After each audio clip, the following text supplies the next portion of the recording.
আজ বিকেল থেকে মুষলধারে বৃষ্টি হচ্ছে। বৃষ্টি থামার কোনো লক্ষণই দেখছি না। জানি না এই বৃষ্টি কখন থামবে আর কখন আমি বাড়ি গিয়ে পৌঁছাবো। বাড়িতে আমার নতুন বউ আমার জন্য অপেক্ষা করছে। এত সময় বাড়ি ফিরছি না বলে নিশ্চয়ই খুব দুশ্চিন্তা করছে ও। কি হলো অরবিন্দ? এমন গম্ভীর হয়ে বা কি, তো কি ভাবছো?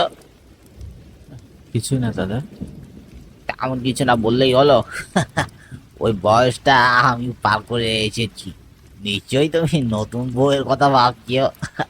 তাই ঝড় বৃষ্টির দিনে বাজারে না আসলেই কি নয়, হ্যাঁ? বৈশাখ মাস শেষ হয়ে যাচ্ছে কিন্তু এখন ইলিশ মাছ খাওয়া হয়নি। অর্পিতা ইলিশ মাছ খেতে খুব ভালোবাসে, তাই মাছ কিনতে এসেছি। কিন্তু এই বৃষ্টিতে আটকা পড়ে গেলাম যে। বিকেল গড়িয়ে সন্ধ্যা হয়ে গেল, এখনো বাড়ি ফিরতে পারছি না। এত চিন্তা করো না, তুমি আরাম করে চা খাও, দেখবে বৃষ্টি কিছুক্ষণের মধ্যেই থেমে যাবে। দোকানদার নিতাই দাদার কথা আমার মনকে শান্ত করতে পারলো না। মনের মধ্যে নানান দুশ্চিন্তা ঘুরপাক খাচ্ছে। ঘড়ির দিকে তাকিয়ে দেখলাম রাত 7টা বেজে গেছে।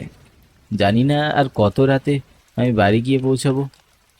কাল বৈশাখী বৃষ্টি যেন কিছুতেই থামছে না। নিতাই দাদা, বৃষ্টিটা কিছুটা কমেছে, এবার তাহলে আমি বাড়ি যাই। সে কি কথা?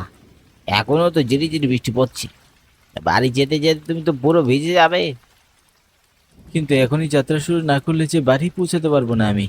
তাছাড়া এই কালবৈশাখী বৃষ্টির রাতে তো কোনো রিক্সাও পাবো না। পায়ে হেঁটেই আমাকে বাড়ি ফিরতে হবে। বেশ, যাও তো, কিন্তু সাবধানে যেও।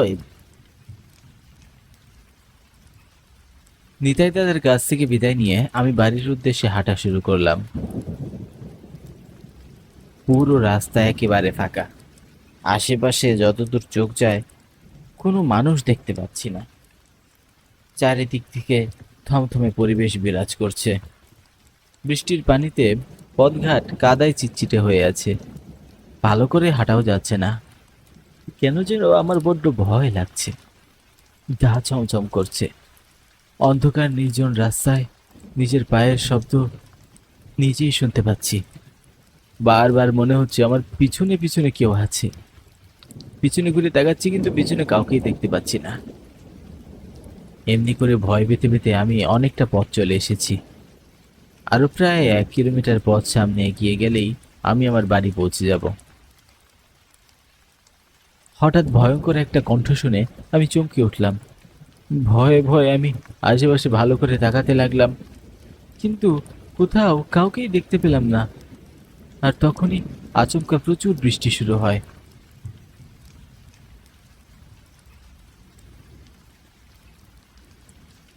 বৃষ্টিতে আমি পুরো ভিজে যাচ্ছিলাম। বৃষ্টির হাত থেকে বাঁচার জন্য আমি দৌড়ে গিয়ে আমাদের গ্রামের পুরনো বটগাছের নিচে আশ্রয় নিলাম। বড় বড় ফোঁটায় মুষলধারে বৃষ্টি হচ্ছে। জানি না এই বৃষ্টি কখন থামবে আর কখন আমি বাড়ি ফিরে যাব।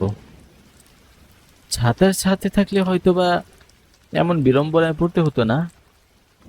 বটগাছের নিচে আমি অনেক সময় দাঁড়িয়ে রইলাম। ঘড়ির দিকে তাকিয়ে দেখলাম রাত তখন 10টা বেজে গেছে। কিন্তু এই কালবৈশাখী বর্ষা থামার কোনো নামই নিচ্ছিল না। এমন নির্জন স্থানে মাছ নিয়ে একা একা দাঁড়িয়ে থাকতে আমার কিছুটা ভয় লাগছিল। কেন যেন আমার মনে হচ্ছিল বৃষ্টির সাথে খুব অদ্ভুত একটা আওয়াজ আমার কানে ভেসে আসছে।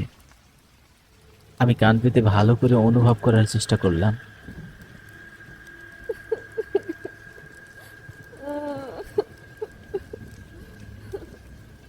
এ তো কোনো মেয়ের কান্নার আওয়াজ মনে হচ্ছে, কিন্তু এখানে তো আমি ছাড়া আর কেউ নেই। তাহলে কান্না করছে কি? আমি আশেপাশে ভালো করে তাকাতে লাগলাম, আর তখনই বটগাছের কাছাকাছি একটা ছোট্ট কুড়ি ঘর দেখতে পেলাম। ঘরের ভিতরে নিভু নিভু আলো জ্বলছে এবং কান্নার আওয়াজ সেই কুড়ি ঘর থেকেই আসছে। আমি ভীষণ অবাক হলাম। কি আশ্চর্য! ছোটবেলা থেকে এই পথ দিয়ে আসছি, প্রায় প্রতিদিন আমি বাজারে যাওয়া আসা করি, অথচ আগে কখনো এমন ঘর দেখিনি। আজ হঠাৎ এখানে ঘর কোথা থেকে এলো? এটা কেমন করে সম্ভব? কে থাকে এই ঘরে? আর কান্নাই বা করছে কে? কিছুতেই যেন আমার নিজের চোখে আমি বিশ্বাস করতে পারছি না। মনে হচ্ছে আমি জেগে জেগে স্বপ্ন দেখছি। আমি আরো বেশি অবাক হলাম তখন, যখন দেখলাম বাইরে এত বৃষ্টি হচ্ছে অথচ কুঁড়ে ঘরটি একেবারে শুকনো। কাল বৈশাখী বৃষ্টির বড় বড় ফোঁটা কিছুতেই কুঁড়ে ঘরটিকে ভেজাতে পারছে না।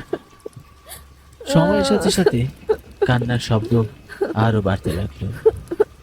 মেয়েটির কান্নার হাহাকার বাতাসে মিশে বট গাছের আশেপাশে এলাকা কেঁপে উঠেছে। আমার ভীষণ মায়া হচ্ছে। নিশ্চয়ই মেয়েটি কোনো বিপদে পড়েছে। আমার তাকে সাহায্য করা উচিত। আমি কুঁড়ে ঘরটির কাছে এগিয়ে আসলাম, কিন্তু কি আশ্চর্য, বৃষ্টিতে আমি পুরো ভিজে গিয়েছি অথচ কুঁড়ে ঘরটি একেবারে শুকনো। আমি ঘরের সামনে গিয়ে দাঁড়াতেই কান্নার আওয়াজ বন্ধ হয়ে যায়, আর ভিতর থেকে কর্কশ কণ্ঠে বলে, কে তুমি? এখানে কেন এসেছো? আমি ভয়ে চমকে উঠলাম। আমাকে না দেখে আমার উপস্থিতি কেমন করে অনুভব করলো তা আমি জানি না। আমি কিছুটা ঘাবড়ে যাই। মেয়েটি তখন আবারও কর্কশ কণ্ঠে বলল, কি হলো? কথা বলছো না কেন? দরজা খুলুন। ভেতরে কান্না করছে কে? সমস্যা কি আমাকে বলুন, আমি সাহায্য করব। তোমার সাহায্যের কোনো প্রয়োজন নেই। চলে যাও এখান থেকে। আমাকে বিরক্ত করো না। এমন কর্কশ কণ্ঠের হুঙ্কার শুনে আমি আর দাঁড়িয়ে থাকার সাহস পেলাম না।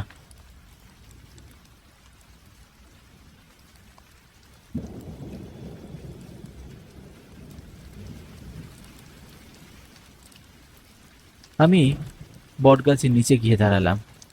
কেন যেন আমার আজ খুব ভয় করছে, গায়ে কাঁটা দিয়ে উঠছে। এমন অনুভূতি এর আগে কখনোই হয়নি। এদিকে বৃষ্টিও থামছে না, আর আমি বাড়িও ফিরতে পারছি না। আমি বটগাছের নিচে এসে দাঁড়াতেই মেয়েটি আবারও কান্না করে উঠল।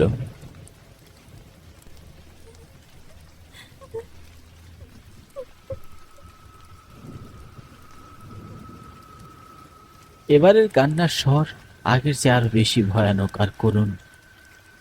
মেয়েটির কান্নার হাহাকার আমার হৃদয়ে গিয়ে লাগছে। আমি আর বটগাছের নিচে দাঁড়িয়ে থাকতে পারলাম না। আমি কুঁড়ে ঘরের ভিতরে এগিয়ে যাই।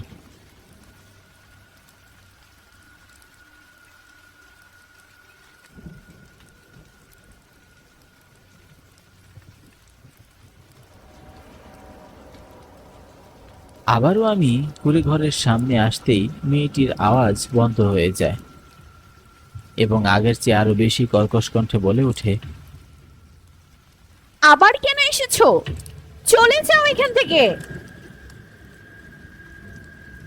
এমন ভাবে করুণ কান্না কে করছে?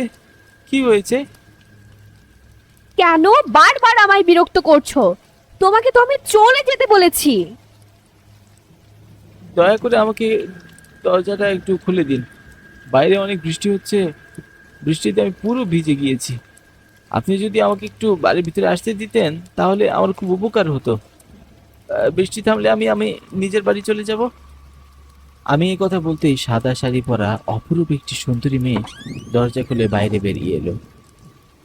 তার টানা টানা চোখ আর লম্বা রেশমি চুল দেখে আমি মুগ্ধ হয়ে তাকিয়ে রইলাম।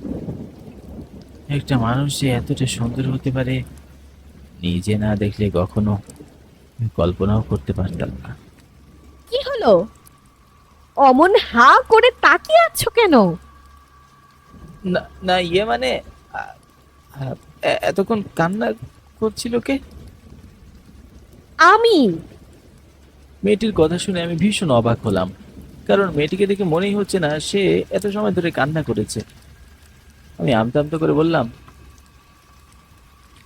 আপনি কান্না করছিলেন তো কেন? ওরা আমার বাবাকে মেরে ফেলেছে। ওরা কারা? কারা আপনার বাবাকে মেরে ফেলেছে? আহ, এত প্রশ্ন করছো কেন? তুমি কি ঘরের ভেতরে আসবে, নাকি আমি ভেতরে গিয়ে দরজা বন্ধ করে দেব? চলুন ঘরে চলুন।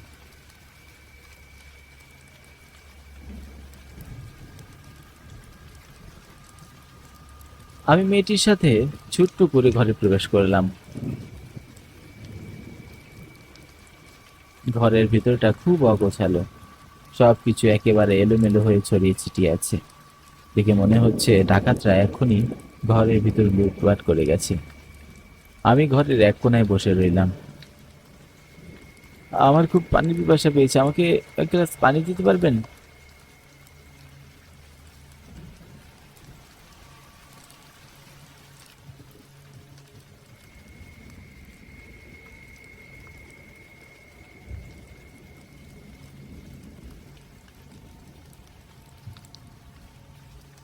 মেয়েটি কোনো কথা না বলে আমাকে এক গ্লাস পানি এনে দিল। আমি ঢক ঢক করে এক নিঃশ্বাসে পুরো গ্লাস শেষ করলাম। তারপর মেয়েটির হাতে পানির গ্লাস দিতে দিতে বললাম, যদি কিছু মনে না করেন একটা কথা জানার ছিল। কি কথা? আমি একটা অদ্ভুত জিনিস লক্ষ্য করলাম। বিকেল থেকে বৃষ্টি হচ্ছে, আশেপাশে সমস্ত রাস্তাঘাট একেবারে ভিজে একাকার, কিন্তু এই বাড়িটা একেবারেই শুকনো। বৃষ্টির পানিতে বাড়িটা একটু ভিজেনি কেন? মেয়েটি আমার প্রশ্নের কোনো উত্তর না দিয়ে পানির গ্লাস রাখতে চলে যায়। আমি মেয়েটিকে ডেকে বললাম, আচ্ছা শুনুন, আপনি সাদা শাড়ি পরে আছেন কেন? কারণ এটাই আমার পোশাক। মেয়েটির মুখে এমন উত্তর শুনে আমি ভীষণ অবাক হলাম।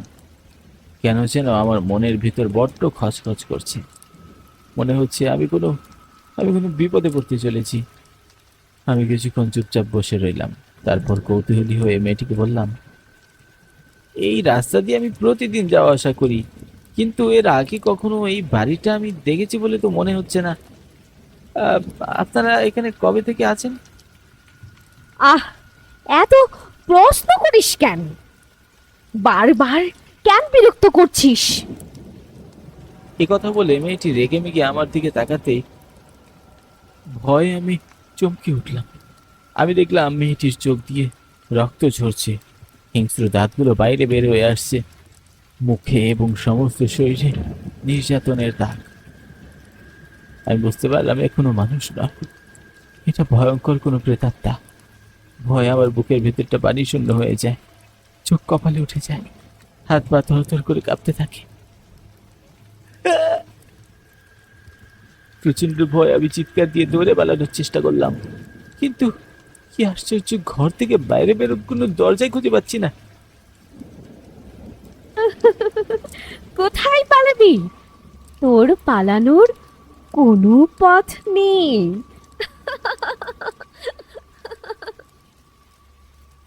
দিশেহারা হয়ে আমি ঘরের ভিতর পাগলের মতো ছুটাছুটি করছি, আর মেয়েটি খুব ভয়ঙ্কর ভাবে হাসছে। আমার বুকের ভিতরে প্রাণ পাখিটা চটফট করছে, গলা শুকিয়ে কাঠ হয়ে গেছে। ভয় আমার প্রাণ যায় যায় অবস্থা। সাহস করে মেয়েটির সামনে ঘুরে এই কাঁদো কাঁদো হয়ে বললাম, আমাকে বেরো না, আমি তো তোমার কোনো ক্ষতি করিনি। আমি না বুঝে ভুল করে তোমার ঘরে চলে এসেছি, দয়া করে আমাকে বেরো না। আহ, ঘ্যানর ঘ্যানর বন্ধ কর। তোদের যন্ত্রণায় কাল বৈশাখী বর্ষার রাতে একটু মন ভরে কাঁদতেও পারি না আমি। সারাক্ষণ বিরক্ত করতে থাকিস। একবার তো তোরা আমাকে আর আমার বাবাকে মেরেই ফেলেছিস। এখন আবার আমাকে মন ভরে একটু কাঁদতেও দিচ্ছিস না। তোরা মানুষরা, তোদের কোনো ক্ষমা নেই, কোনো ক্ষমা নেই। এ কথা বলে মেয়েটি আমার গলা চেপে ধরার জন্য এগিয়ে আসতে লাগলো। ভয়ে আমার বুকের ভিতরটা কেঁপে উঠলো, আমার মাথা ঘুরতে লাগলো, চোখ দিয়ে সবকিছু অন্ধকার দেখছিলাম। তারপর তারপর আমার আর কিছুই মনে নেই।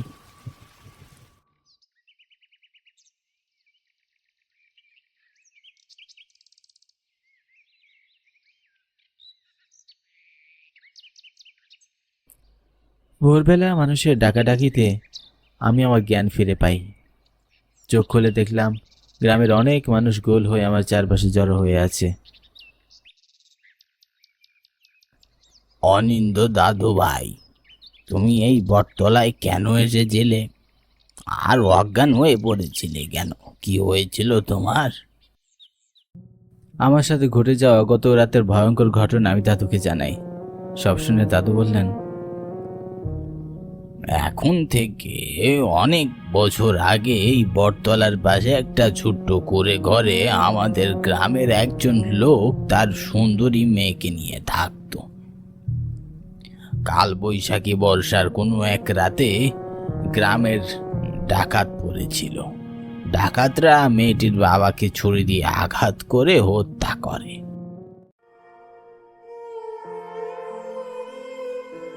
তারপর মেয়েটিকে শারীরিক নির্যাতন করে তাকেও মেরে ফেলে। সেদিনের পর থেকে মাঝে মাঝে বর্ষার রাতে এখানে সেই করে ঘরটি দেখা যায় এবং মেয়েটির কান্নার আওয়াজ শোনা যায়।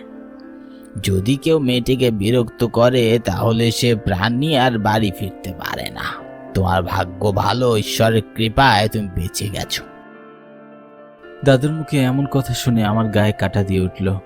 মনে মনে ঈশ্বরকে ধন্যবাদ জানিয়ে আমি বাড়ি চলে আসলাম। সেদিনের পর থেকে আর কখনো আমি বর্ষার রাতে বাড়ির বাইরে পা রাখি না।